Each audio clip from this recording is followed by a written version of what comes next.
What's it like jumping from the edge of space? Today, we'll introduce three brave men.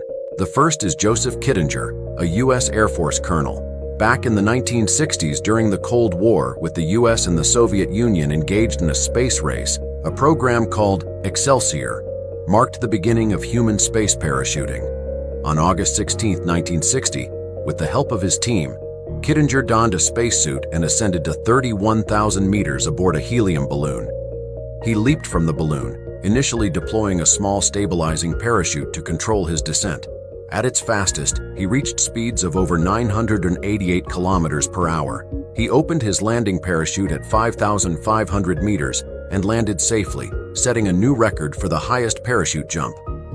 Colonel Kittinger later served in the Vietnam War and was captured after his plane was shot down.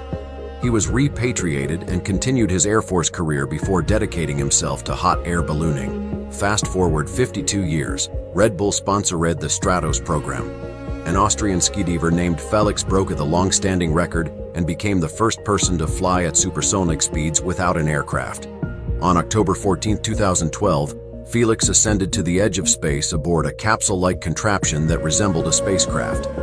If the helium balloon ruptured on ascent, Felix would ascend with the capsule.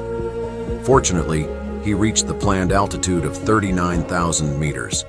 As he stepped out of the capsule, he uttered, "Sometimes you have to go up really high to understand how small you are." He then gave a thumbs up, jumped headfirst, and broke the sound barrier within 25 seconds. Intense air turbulence caused him to spin wildly, but he managed to regain control with his head down and arms tight. His speed reached 1,300 kilometers per hour, making him the first supersonic human. At 1,500 meters above the desert landing point, he deployed his parachute and successfully landed. Just 2 years later, Alan Eustace, a 57-year-old Google executive, decided to break the record. Unlike Felix, he didn't sit inside a space capsule but wore a spacesuit and was suspended beneath a helium balloon, reducing the weight to allow the balloon to ascend higher. When the balloon reached an altitude of 41,000 meters on October 25, 2014, Alan Eustace cut the tether and descended. He reached a top speed of 1,500 kilometers per hour. Ground observers detected a small sonic boom.